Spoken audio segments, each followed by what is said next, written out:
احمق لوگ کہیں گے کہ مسلمان جس قبلے پر پہلے سے چلے آتے تھے اب اس سے کیوں منہ پھیر بیٹھے؟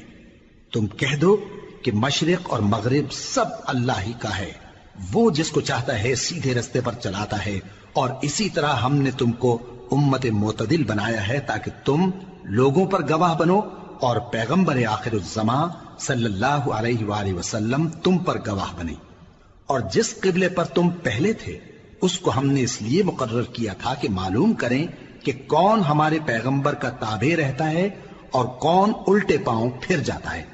اور یہ بات یعنی تحویل قبلہ لوگوں کو گراں معلوم ہوئی، مگر جن کو اللہ نے ہدایت بخشی ہے وہ اسے گراں نہیں سمجھتے، اور اللہ ایسا نہیں کہ تمہارے ایمان کو یوں ہی ضائع کر دے۔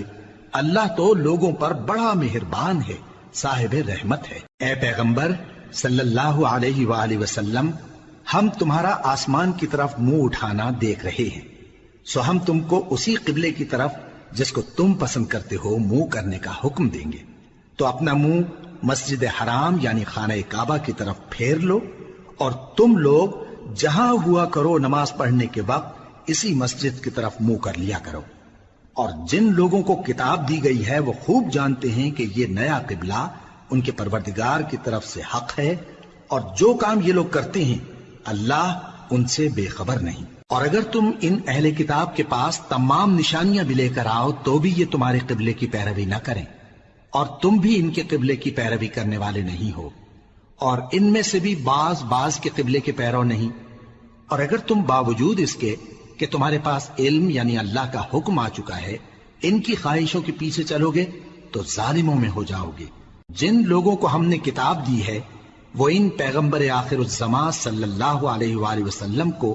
اس طرح پہچانتے ہیں جس طرح اپنے بیٹوں کو پہچانا کرتے ہیں،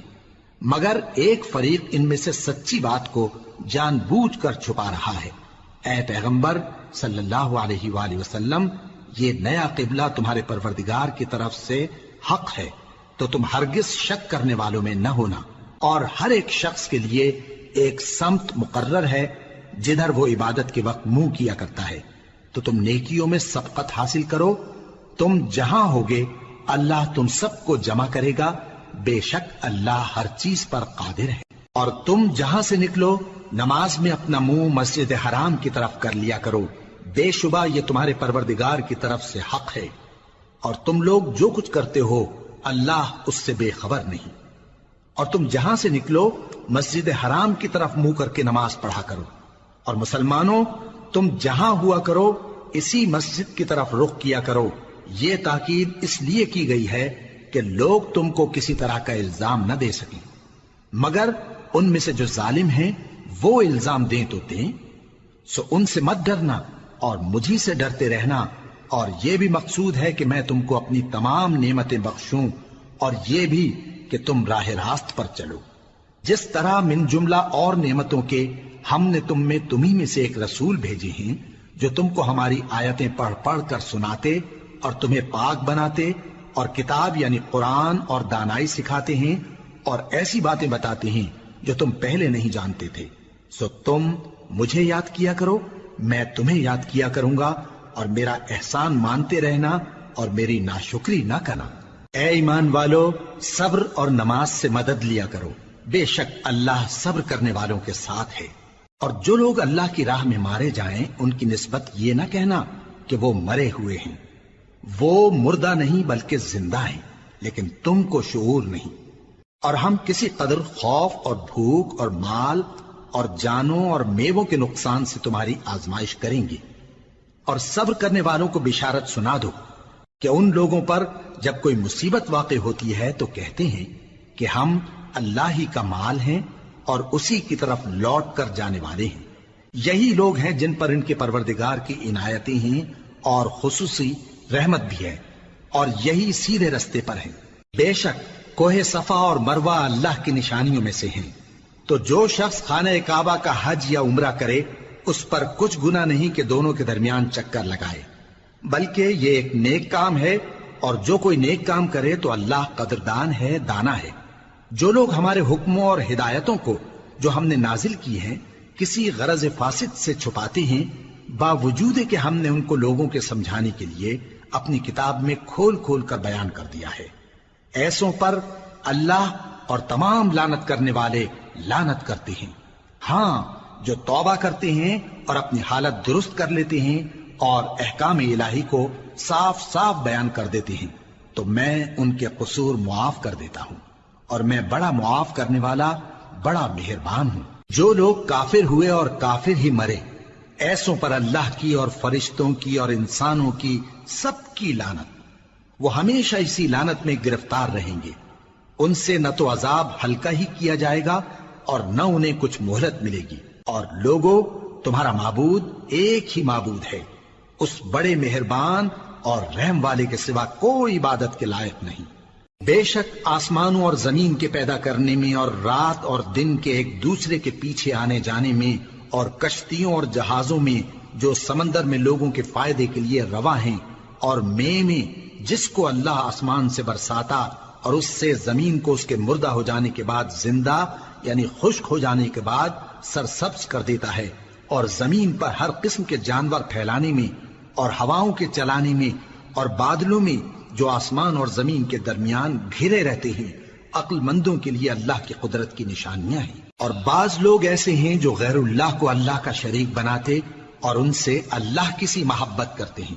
لیکن جو ایمان والے ہیں وہ تو اللہ ہی کے سب سے زیادہ دوست دار ہیں۔ اور اے کاش ظالم لوگ جو بات عذاب کے وقت دیکھیں گے اب دیکھ لیتے کہ سب طرح کی طاقت اللہ ہی کو ہے،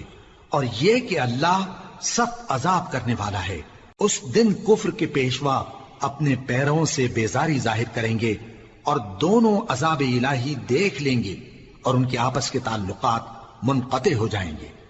یہ حال دیکھ کر پیروی کرنے والے حسرت سے کہیں گے کہ اے کاش ہمیں پھر دنیا میں جانا نصیب ہو، تاکہ جس طرح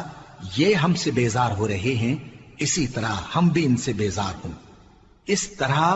اللہ ان کے اعمال حسرت بنا کر دکھائے گا اور وہ دوزخ سے نکل نہیں سکیں گے۔ لوگوں، جو چیزیں زمین میں حلال طیب ہیں وہ کھاؤ، اور شیطان کے قدموں پر نہ چلو، وہ تمہارا کھلا دشمن ہے۔ وہ تو تم کو برائی اور بے حیائی ہی کے کام کرنے کو کہتا ہے، اور یہ بھی کہ اللہ کی نسبت ایسی باتیں کہو جن کا تمہیں کچھ بھی علم نہیں۔ اور جب ان لوگوں سے کہا جاتا ہے کہ جو کتاب اللہ نے نازل فرمائی ہے اس کی پیروی کرو، تو کہتے ہیں نہیں، بلکہ ہم تو اسی چیز کی پیروی کریں گے جس پر ہم نے اپنے باپ دادا کو پایا۔ بھلا اگرچہ ان کے باپ دادا نہ کچھ سمجھتے ہوں اور نہ سیدھے رستے پر ہوں، تب بھی وہ انہی کی تقلید کیے جائیں گے۔ جو لوگ کافر ہیں ان کی مثال اس شخص کی سی ہے جو کسی ایسی چیز کو آواز دے جو پکار اور آواز کے سوا کچھ سن نہ سکے۔ یہ بہرے ہیں، گونگے ہیں، اندھے ہیں کہ کچھ سمجھ ہی نہیں سکتے۔ اے اہل ایمان، جو پاکیزہ چیزیں ہم نے تم کو عطا فرمائی ہیں ان کو کھاؤ، اور اگر اللہ ہی کے بندے ہو تو اس کی نعمتوں کا شکر بھی ادا کرو۔ اس نے تو تم پر بس مرا ہوا جانور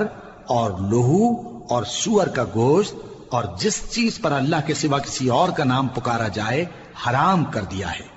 ہاں، جو مجبور ہو جائے بشرطے کہ اللہ کی نافرمانی نہ کرے اور حد ضرورت سے باہر نہ نکل جائے، اس پر کچھ گناہ نہیں۔ بے شک اللہ بخشنے والا ہے، رحم کرنے والا ہے۔ جو لوگ اللہ کی کتاب سے ان آیتوں اور ہدایتوں کو جو اس نے نازل فرمائی ہیں چھپاتے اور ان کے بدلے تھوڑی سی قیمت یعنی دنیاوی منفعت حاصل کرتے ہیں، وہ اپنے پیٹوں میں محض آگ بھرتے ہیں۔ ایسے لوگوں سے اللہ قیامت کے دن نہ کلام کرے گا اور نہ ان کو گناہوں سے پاک کرے گا، اور ان کے لیے دکھ دینے والا عذاب ہے۔ یہ وہ لوگ ہیں جنہوں نے ہدایت چھوڑ کر گمراہی اور بخشش چھوڑ کر عذاب خرید لیا۔ یہ آتش جہنم کی کیسی برداشت کرنے والے ہیں۔ یہ اس لیے کہ اللہ نے کتاب سچائی کے ساتھ نازل فرمائی، اور جن لوگوں نے اس کتاب میں اختلاف کیا وہ ضد میں آ کر نیکی سے دور ہو گئے ہیں۔ نیکی یہی نہیں کہ تم مشرق و مغرب کو قبلہ سمجھ کر ان کی طرف منہ کر لو، بلکہ نیکی یہ ہے کہ لوگ اللہ پر اور روز آخر پر اور فرشتوں پر اور اللہ کی کتاب پر اور پیغمبروں پر ایمان لائیں، اور مال باوجود عزیز رکھنے کے رشتہ داروں اور یتیموں اور محتاجوں اور مسافروں اور مانگنے والوں کو دیں، اور گردنوں کے چھڑانے میں خرچ کریں، اور نماز پڑھیں اور زکات دیں، اور جب عہد کر لیں تو اس کو پورا کریں، اور سختی اور تکلیف میں اور جنگ کے وقت ثابت قدم رہیں۔ یہی لوگ ہیں جو ایمان میں سچے ہیں، اور یہی ہیں جو اللہ سے ڈرنے والے ہیں۔ مومنوں، تم کو مقتولوں کے بارے میں قصاص یعنی خون کے بدلے خون کا حکم دیا جاتا ہے، اس طرح پر کہ آزاد کے بدلے آزاد مارا جائے، اور غلام کے بدلے غلام، اور عورت کے بدلے عورت۔ اور اگر قاتل کو اس کے مقتول بھائی کے قصاص میں سے کچھ معاف کر دیا جائے تو وارث مقتول کو پسندیدہ طریق سے قرارداد کی پیروی یعنی مطالبہ خون بہا کرنا اور قاتل کو خوشخوئی کے ساتھ ادا کرنا چاہیے۔ یہ تمہارے پروردگار کی طرف سے تمہارے لیے آسانی اور مہربانی ہے۔ اب جو اس کے بعد زیادتی کرے اس کے لیے دکھ کا عذاب ہے۔ اور اے اہل عقل، حکم قصاص میں تمہاری زندگانی ہے کہ تم قتل و خونریزی سے بچو۔ تم پر فرض کیا جاتا ہے کہ جب تم میں سے کسی کو موت کا وقت آ جائے تو اگر وہ کچھ مال چھوڑ جانے والا ہو تو ماں باپ اور رشتہ داروں کے لیے دستور کے مطابق وصیت کر جائے۔ اللہ سے ڈرنے والوں پر یہ ایک حق ہے۔ پھر جو شخص وصیت کو سننے کے بعد اس کو بدل ڈالے تو اس کے بدلنے کا گناہ انہی لوگوں پر ہے جو اس کو بدلیں، اور بے شک اللہ سنتا جانتا ہے۔ اب اگر کسی کو وصیت کرنے والے کی طرف سے کسی وارث کی طرفداری یا حق تلفی کا اندیشہ ہو تو اگر وہ وصیت کو بدل کر وارثوں میں صلح کرا دے تو اس پر کچھ گناہ نہیں، بے شک اللہ بخشنے والا ہے، رحم والا ہے۔ مومنوں، تم پر روزے فرض کیے گئے ہیں جس طرح تم سے پہلے لوگوں پر فرض کیے گئے تھے تاکہ تم پرہیزگار بنو۔ روزوں کے دن گنتی کے چند روز ہیں، تو جو شخص تم میں سے بیمار ہو یا سفر میں ہو تو دوسرے دنوں میں روزوں کا شمار پورا کر لے۔ اور جو لوگ روزہ رکھنے کی طاقت رکھیں لیکن رکھیں نہیں، وہ روزے کے بدلے محتاج کو کھانا کھلا دیں۔ اور جو کوئی اپنی مرضی سے زیادہ نیکی کرے تو اس کے حق میں زیادہ اچھا ہے، اور اگر سمجھو تو روزہ رکھنا ہی تمہارے حق میں بہتر ہے۔ روزوں کا مہینہ رمضان کا مہینہ ہے جس میں قرآن اول نازل ہوا، جو لوگوں کا رہنما ہے اور جس میں ہدایت کی کھلی نشانیاں ہیں اور جو حق و باطل کو الگ الگ کرنے والا ہے۔ تو جو کوئی تم میں سے اس مہینے میں موجود ہو چاہیے کہ پورے مہینے کے روزے رکھے، اور جو بیمار ہو یا سفر میں ہو تو دوسرے دنوں میں روزے رکھ کر ان کا شمار پورا کر لے۔ اللہ تمہارے حق میں آسانی چاہتا ہے اور سختی نہیں چاہتا، اور یہ آسانی کا حکم اس لیے دیا گیا ہے کہ تم روزوں کا شمار پورا کر لو، اور اس احسان کے بدلے کہ اللہ نے تم کو ہدایت بخشی ہے تم اس کو بزرگی سے یاد کرو اور اس کا شکر کرو۔ اور اے پیغمبر، جب تم سے میرے بندے میرے بارے میں دریافت کریں تو انہیں معلوم ہو کہ میں تو تمہارے پاس ہی ہوں۔ جب کوئی پکارنے والا مجھے پکارتا ہے تو میں اس کی دعا قبول کرتا ہوں، تو ان کو چاہیے کہ میرے حکموں کو مانیں اور مجھ پر ایمان رکھیں تاکہ نیک رستہ پائیں۔ روزوں کی راتوں میں تمہارے لیے اپنی عورتوں کے پاس جانا جائز کر دیا گیا ہے، وہ تمہاری پوشاک ہیں اور تم ان کی پوشاک ہو۔ اللہ کو معلوم ہے کہ تم ان کے پاس جانے سے اپنے حق میں خیانت کرتے تھے، سو اس نے تم پر مہربانی کی اور تمہاری حرکات سے درگزر فرمائی، تو اب تم کو اختیار ہے کہ ان سے مباشرت کرو۔ اور اللہ نے جو چیز تمہارے لیے لکھ رکھی ہے یعنی اولاد، اس کو اللہ سے طلب کرو اور کھاؤ اور پیو، یہاں تک کہ صبح کی سفید دھاری رات کی سیاہ دھاری سے الگ نظر آنے لگے، پھر روزہ رکھ کر رات تک پورا کرو۔ اور جب تم مسجدوں میں اعتکاف بیٹھتے ہو تو ان سے مباشرت نہ کرو، یہ اللہ کی حدیں ہیں، ان کے پاس نہ جانا۔ اسی طرح اللہ اپنی آیتیں لوگوں کے سمجھانے کے لیے کھول کھول کر بیان فرماتا ہے تاکہ وہ پرہیزگار بنے۔ اور آپس میں ایک دوسرے کا مال ناحق نہ کھاؤ اور نہ اس کو رشوتاً حاکموں کے پاس پہنچاؤ تاکہ لوگوں کے مال کا کچھ حصہ ناجائز طور پر کھا جاؤ، اور اسے تم جانتے بھی ہو۔ اے پیغمبر، لوگ تم سے نئے چاند کے بارے میں دریافت کرتے ہیں کہ گھٹتا بڑھتا کیوں ہے۔ کہہ دو کہ وہ لوگوں کے کاموں کی میعادیں اور حج کے وقت معلوم ہونے کا ذریعہ ہے، اور نیکی اس بات میں نہیں کہ احرام کی حالت میں گھروں میں ان کے پچھواڑے کی طرف سے آؤ، بلکہ نیکوکار وہ ہے جو پرہیزگار ہو، اور گھروں میں ان کے دروازوں سے آیا کرو اور اللہ سے ڈرتے رہو تاکہ کامیاب ہو جاؤ۔ اور جو لوگ تم سے لڑتے ہیں تم بھی اللہ کی راہ میں ان سے لڑو، مگر زیادتی نہ کرنا، کہ اللہ زیادتی کرنے والوں کو دوست نہیں رکھتا، اور ان کو جہاں پاؤ قتل کر دو، اور جہاں سے انہوں نے تم کو نکالا ہے یعنی مکے سے، وہاں سے تم بھی ان کو نکال دو۔ اور دین سے گمراہ کرنے کا فساد قتل و خونریزی سے کہیں بڑھ کر ہے، اور جب تک وہ تم سے مسجد حرام یعنی خانہ کعبہ کے پاس نہ لڑیں، تم بھی وہاں ان سے نہ لڑنا۔ ہاں اگر وہ تم سے لڑیں تو تم ان کو قتل کر ڈالو، کافروں کی یہی سزا ہے۔ پھر اگر وہ باز آ جائیں تو اللہ بخشنے والا ہے، رحم کرنے والا ہے۔ اور ان سے اس وقت تک لڑتے رہنا کہ فساد نابود ہو جائے اور ملک میں اللہ ہی کا دین غالب ہو جائے۔ پھر اگر وہ فساد سے باز آ جائیں تو ظالموں کے سوا کسی پر زیادتی نہیں کرنی چاہیے۔ ادب کا مہینہ ادب کے مہینے کے مقابل ہے، اور ادب کی چیزیں ایک دوسرے کا بدلہ ہیں۔ پس اگر کوئی تم پر زیادتی کرے تو جیسی زیادتی وہ تم پر کرے ویسی ہی تم اس پر کرو، اور اللہ سے ڈرتے رہو اور جان رکھو کہ اللہ ڈرنے والوں کے ساتھ ہے۔ اور اللہ کی راہ میں مال خرچ کرو اور اپنے آپ کو ہلاکت میں نہ ڈالو، اور نیکی کرو، بے شک اللہ نیکی کرنے والوں کو دوست رکھتا ہے۔ اور اللہ کی خوشنودی کے لیے حج اور عمرے کو پورا کرو، اور اگر راستے میں روک لیے جاؤ تو جیسی قربانی میسر ہو کر دو،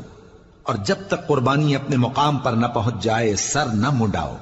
اور اگر کوئی تم میں بیمار ہو یا اس کے سر میں کسی طرح کی تکلیف ہو تو اگر وہ سر منڈا لے تو اس کے بدلے روزے رکھے یا صدقہ دے یا قربانی کرے۔ پھر جب تکلیف دور ہو کر تم مطمئن ہو جاؤ تو جو تم میں حج کے وقت تک عمرے سے فائدہ اٹھانا چاہے وہ جیسی قربانی میسر ہو کرے، اور جس کو قربانی نہ ملے وہ 3 روزے ایام حج میں رکھے اور 7 جب واپس ہو، یہ پورے 10 ہوئے۔ یہ حکم اس شخص کے لیے ہے جس کے اہل و عیال مکے میں نہ رہتے ہوں۔ اور اللہ سے ڈرتے رہو اور جان رکھو کہ اللہ سخت عذاب دینے والا ہے۔ حج کے مہینے معین ہیں جو معلوم ہیں، تو جو شخص ان مہینوں میں حج کی نیت کر لے تو حج کے دنوں میں نہ عورتوں سے اختلاط کرے، نہ کوئی برا کام کرے اور نہ کسی سے جھگڑے۔ اور جو نیک کام تم کرو گے وہ اللہ کو معلوم ہو جائے گا۔ اور زاد راہ یعنی رستے کا خرچ ساتھ لے جاؤ، کیونکہ بہترین زاد راہ پرہیزگاری ہے۔ اور اے اہل عقل، مجھی سے ڈرتے رہو، اس کا تمہیں کچھ گناہ نہیں کہ حج کے دنوں میں بذریعہ تجارت اپنے پروردگار سے روزی طلب کرو۔ اور جب عرفات سے واپس ہونے لگو تو مشعر حرام یعنی مزدلفہ میں اللہ کا ذکر کرو، اور اس طرح ذکر کرو جس طرح اس نے تم کو سکھایا، اور اس سے پیشتر تم لوگ ان طریقوں سے محض ناواقف تھے۔ پھر جہاں سے اور لوگ واپس ہوں وہیں سے تم بھی واپس ہو، اور اللہ سے بخشش مانگو، بے شک اللہ بخشنے والا ہے، رحمت کرنے والا ہے۔ پھر جب حج کے تمام ارکان پورے کر چکو تو مینا میں اللہ کو یاد کرو جس طرح اپنے باپ دادا کو یاد کیا کرتے تھے، بلکہ اس سے بھی زیادہ۔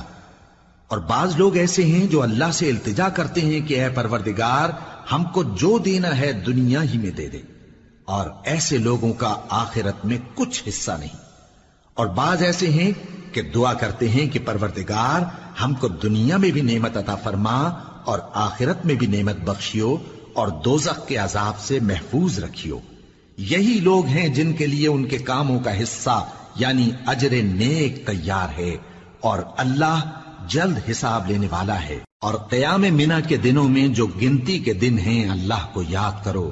اگر کوئی جلدی کرے اور 2 ہی دن میں چل دے تو اس پر بھی کچھ گناہ نہیں، اور جو بات تک ٹھہرا رہے اس پر بھی کچھ گناہ نہیں۔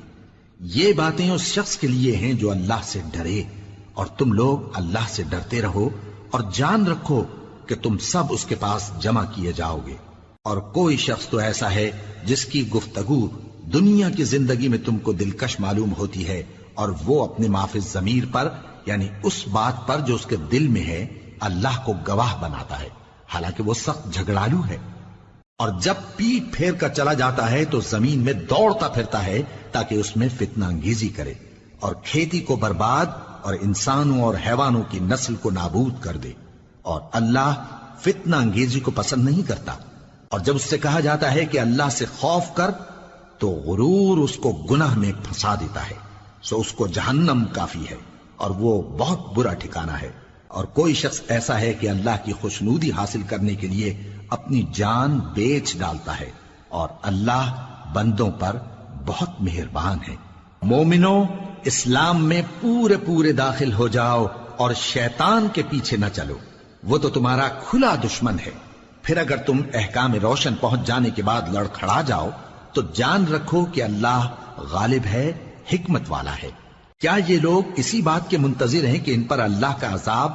بادل کے سائبانوں میں آ نازل ہو اور فرشتے بھی اتر آئیں اور کام تمام کر دیا جائے؟ اور سب کاموں کا رجوع اللہ ہی کی طرف ہے۔ اے پیغمبر، بنی اسرائیل سے پوچھو کہ ہم نے ان کو کتنی کھلی نشانیاں دیں، اور جو شخص اللہ کی نعمت کو اپنے پاس آنے کے بعد بدل دے تو اللہ سخت عذاب کرنے والا ہے۔ اور جو کافر ہیں ان کے لیے دنیا کی زندگی خوشنما کر دی گئی ہے اور وہ مومنوں سے تمسخر کرتی ہیں، لیکن جو پرہیزگار ہیں وہ قیامت کے دن ان سے اوپر ہوں گے، اور اللہ جس کو چاہتا ہے بے حساب رزق دیتا ہے۔ پہلے تو سب لوگوں کا ایک ہی مذہب تھا، لیکن وہ آپس میں اختلاف کرنے لگے تو اللہ نے ان کی طرف بشارت دینے والے اور ڈر سنانے والے پیغمبر بھیجے اور ان پر سچائی کے ساتھ کتابیں نازل کی، تاکہ جن امور میں لوگ اختلاف کرتے تھے ان کا ان میں فیصلہ کر دے۔ اور اس میں اختلاف بھی انہی لوگوں نے کیا جن کو کتاب دی گئی تھی، باوجود کہ ان کے پاس کھلے ہوئے احکام آ چکے تھے، اور یہ اختلاف انہوں نے صرف آپس کی ضد سے کیا۔ تو جس امر حق میں وہ اختلاف کرتے تھے اللہ نے اپنی مہربانی سے مومنوں کو اس کی راہ دکھا دی، اور اللہ جس کو چاہتا ہے سیدھا رستہ دکھا دیتا ہے۔ کیا تم یہ خیال کرتے ہو کہ یوں ہی بہشت میں داخل ہو جاؤ گے، اور ابھی تم کو پہلے لوگوں کی سی مشکلیں تو پیش آئی ہی نہیں؟ ان کو بڑی بڑی سختیاں اور تکلیفیں پہنچیں اور وہ صعوبتوں میں ہلا ہلا دیے گئے، یہاں تک کہ پیغمبر اور مومن لوگ جو ان کے ساتھ تھے سب پکار اٹھے کہ کب اللہ کی مدد آئے گی۔ دیکھو اللہ کی مدد ان قریب آیا چاہتی ہے۔ اے نبی، لوگ تم سے پوچھتے ہیں کہ اللہ کی راہ میں کس طرح کا مال خرچ کریں۔ کہہ دو کہ جو چاہو خرچ کرو، لیکن جو مال خرچ کرنا چاہو وہ درجہ بدرجہ اہل استحقاق یعنی ماں باپ کو اور قریب کے رشتہ داروں کو اور یتیموں کو اور محتاجوں کو اور مسافروں کو سب کو دو، اور جو بھلائی تم کرو گے اللہ اس کو جانتا ہے۔ مسلمانوں، تم پر اللہ کے رستے میں لڑنا فرض کر دیا گیا ہے، اور وہ تمہیں ناگوار تو ہوگا، مگر عجب نہیں کہ ایک چیز تم کو بری لگے اور وہ تمہارے حق میں بھلی ہو، اور عجب نہیں کہ ایک چیز تم کو بھلی لگے اور وہ تمہارے لیے مضر ہو، اور ان باتوں کو اللہ ہی بہتر جانتا ہے اور تم نہیں جانتے۔ اے پیغمبر، لوگ تم سے عزت والے مہینوں میں لڑائی کرنے کے بارے میں دریافت کرتے ہیں، کہہ دو کہ ان میں لڑنا بڑا گناہ ہے، اور اللہ کی راہ سے روکنا اور اس سے کفر کرنا اور مسجد حرام یعنی خانہ کعبہ میں جانے سے بند کرنا اور اہل مسجد کو اس میں سے نکال دینا جو یہ کفار کرتے ہیں، اللہ کے نزدیک اس سے بھی زیادہ گناہ ہے، اور فتنہ انگیزی خونریزی سے بھی بڑھ کر ہے۔ اور یہ لوگ ہمیشہ تم سے لڑتے رہیں گے، یہاں تک کہ اگر مقدور رکھیں تو تم کو تمہارے دین سے پھیر دیں، اور جو کوئی تم میں سے اپنے دین سے پھر کر کافر ہو جائے گا اور کافر ہی مرے گا تو ایسے لوگوں کے اعمال دنیا اور آخرت دونوں میں برباد ہو جائیں گے، اور یہی لوگ دوزخ میں جانے والے ہیں جس میں ہمیشہ رہیں گے۔ جو لوگ ایمان لائے اور اللہ کے لیے وطن چھوڑ گئے اور کفار سے جنگ کرتے رہے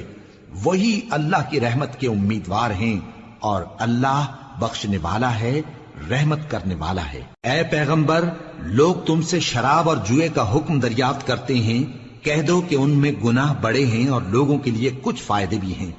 مگر ان کے گناہ فائدوں سے کہیں زیادہ ہیں۔ اور یہ بھی تم سے پوچھتے ہیں کہ اللہ کی راہ میں کون سا مال خرچ کریں، کہہ دو کہ جو ضرورت سے زیادہ ہو۔ اس طرح اللہ تمہارے لیے اپنے احکام کھول کھول کر بیان فرماتا ہے تاکہ تم سوچو، یعنی دنیا اور آخرت کی باتوں میں غور کرو۔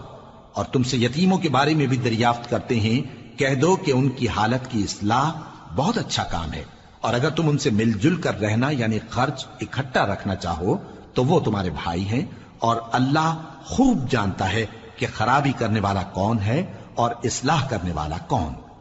اور اگر اللہ چاہتا تو تم کو تکلیف میں ڈال دیتا، بے شک اللہ غالب ہے، حکمت والا ہے۔ اور مومنوں مشرک عورتوں سے جب تک وہ ایمان نہ لائیں نکاح نہ کرنا، کیونکہ مشرک عورت خواہ تم کو کیسی ہی بھلی لگے اس سے مومن لونڈی بہتر ہے، اور اسی طرح مشرک مرد جب تک ایمان نہ لائیں مومن عورتوں کو ان کی زوجیت میں نہ دینا،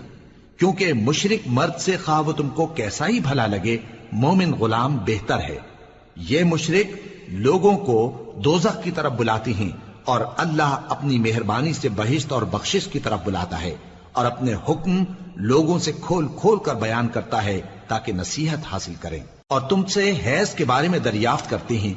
کہہ دو وہ تو نجاست ہے، سو ایام حیض میں عورتوں سے کنارہ کش رہو، اور جب تک وہ پاک نہ ہو جائیں ان سے مقاربت نہ کرو۔ ہاں جب وہ پاک ہو جائیں تو جس طریق سے اللہ نے تمہیں ارشاد فرمایا ہے ان کے پاس جاؤ، کچھ شک نہیں کہ اللہ توبہ کرنے والوں اور پاک صاف رہنے والوں کو دوست رکھتا ہے۔ تمہاری عورتیں تمہاری کھیتی ہیں، تو اپنی کھیتی میں جس طرح چاہو جاؤ، اور اپنے لیے نیک عمل آگے بھیجو، اور اللہ سے ڈرتے رہو، اور جان رکھو کہ ایک دن تمہیں اس کے روبرو حاضر ہونا ہے۔ اور اے پیغمبر ایمان والوں کو بشارت سنا دو، اور اللہ کے نام کو اس بات کا ہیلا نہ بنانا کہ اس کی قسمیں کھا کھا کر سلوک کرنے اور پرہیزگاری کرنے اور لوگوں میں صلح و سازگاری کرانے سے رک جاؤ، اور اللہ سب کچھ سنتا ہے جانتا ہے۔ اللہ تمہاری لغو قسموں پر تم سے مواخذہ نہیں کرے گا، لیکن جو قسمیں تم قصد دلی سے کھاؤ گے ان پر مواخذہ کرے گا، اور اللہ بخشنے والا ہے بردبار ہے۔ جو لوگ اپنی عورتوں کے پاس جانے کی قسم کھا لیں ان کو 4 مہینے تک انتظار کرنا چاہیے۔ اگر اس عرصے میں قسم سے رجوع کر لیں تو اللہ بخشنے والا ہے، مہربان ہے، اور اگر طلاق کا ارادہ کر لیں تو بھی اللہ سنتا ہے جانتا ہے۔ اور طلاق والی عورتیں 3 حیض تک اپنے تئیں روکے رہیں، اور اگر وہ اللہ اور روز قیامت پر ایمان رکھتی ہیں تو ان کو جائز نہیں کہ اللہ نے جو کچھ ان کے شکم میں پیدا کیا ہے اس کو چھپائیں، اور ان کے خاوند اگر پھر موافقت چاہیں تو اس مدت میں وہ ان کو اپنی زوجیت میں لے لینے کے زیادہ حقدار ہیں۔ اور عورتوں کا حق مردوں پر ویسا ہی ہے جیسے دستور کے مطابق مردوں کا حق عورتوں پر ہے، البتہ مردوں کو عورتوں پر 1 درجہ فضیلت ہے، اور اللہ غالب ہے، صاحب حکمت ہے۔ طلاق صرف 2 بار ہے، یعنی جب 2 دفعہ طلاق دے دی جائے تو پھر عورتوں کو یا تو بطریق شائستہ نکاح میں رہنے دینا ہے یا بھلائی کے ساتھ چھوڑ دینا، اور یہ جائز نہیں کہ جو مہر تم ان کو دے چکے ہو اس میں سے کچھ واپس لے لو۔ ہاں اگر زن و شوہر کو خوف ہو کہ وہ اللہ کی حدوں کو قائم نہیں رکھ سکیں گے تو اگر عورت خاوند کے ہاتھ سے رہائی پانے کے بدلے میں کچھ دے ڈالے تو دونوں پر کچھ گناہ نہیں۔ یہ اللہ کی مقرر کی ہوئی حدیں ہیں، ان سے باہر نہ نکلنا، اور جو لوگ اللہ کی حدوں سے باہر نکل جائیں گے وہ گناہگار ہوں گے۔ پھر اگر شوہر 2 طلاقوں کے بعد تیسری طلاق عورت کو دے دے تو اس کے بعد جب تک عورت کسی دوسرے شخص سے نکاح نہ کر لے اس پہلے شوہر پر حلال نہ ہوگی۔ ہاں اگر دوسرا خاوند بھی طلاق دے دے اور عورت اور پہلا خاوند پھر ایک دوسرے کی طرف رجوع کر لیں تو ان پر کچھ گناہ نہیں، بشرطے کہ دونوں یقین کریں کہ اللہ کی حدوں کو قائم رکھ سکیں گے، اور یہ اللہ کی حدیں ہیں، ان کو وہ ان لوگوں کے لیے بیان فرماتا ہے جو علم رکھتے ہیں۔ اور جب تم عورتوں کو 2 دفعہ طلاق دے چکو اور ان کی عدت پوری ہو جائے تو انہیں یا تو حسن سلوک سے نکاح میں رہنے دو یا بطریق شائستہ رخصت کر دو، اور اس نیت سے ان کو نکاح میں نہ رہنے دینا چاہیے کہ انہیں تکلیف دو اور ان پر زیادتی کرو، اور جو ایسا کرے گا وہ اپنا ہی نقصان کرے گا۔ اور اللہ کے احکام کو ہنسی اور کھیل نہ بناؤ، اور اللہ نے تم کو جو نعمتیں بخشی ہیں اور تم پر جو کتاب اور دانائی کی باتیں نازل کی ہیں جن سے وہ تمہیں نصیحت فرماتا ہے ان کو یاد کرو، اور اللہ سے ڈرتے رہو، اور جان رکھو کہ اللہ ہر چیز سے واقف ہے۔ اور جب تم عورتوں کو طلاق دے چکو اور ان کی عدت پوری ہو جائے تو ان کو اپنے شوہروں کے ساتھ جب وہ آپس میں جائز طور پر راضی ہو جائیں نکاح کرنے سے مت روکو۔ اس حکم سے اس شخص کو نصیحت کی جاتی ہے جو تم میں اللہ اور روز آخر پر یقین رکھتا ہے، یہ تمہارے لیے نہایت خوب اور بہت پاکیزگی کی بات ہے، اور اللہ جانتا ہے اور تم نہیں جانتے۔ اور مائیں اپنے بچوں کو پورے 2 سال دودھ پلائیں یہ حکم اس شخص کے لیے ہے جو پوری مدت تک دودھ پلوانا چاہے، اور دودھ پلانے والی ماؤں کا کھانا اور کپڑا دستور کے مطابق باپ کے ذمے ہوگا۔ کسی شخص کو اس کی طاقت سے زیادہ تکلیف نہیں دی جاتی، تو یاد رکھو کہ نہ تو ماں کو اس کے بچے کے سبب نقصان پہنچایا جائے اور نہ باپ کو اس کی اولاد کی وجہ سے نقصان پہنچایا جائے، اور اسی طرح نان و نفقہ بچے کے وارث کے ذمے ہے۔ اور اگر دونوں یعنی ماں باپ آپس کی رضامندی اور صلاح سے بچے کا دودھ چھڑانا چاہیں تو ان پر کچھ گناہ نہیں، اور اگر تم اپنی اولاد کو دودھ پلوانا چاہو تو تم پر کچھ گناہ نہیں، بشرطے کہ تم دودھ پلانے والیوں کو دستور کے مطابق ان کا حق جو تم نے دینا کیا تھا دے دو،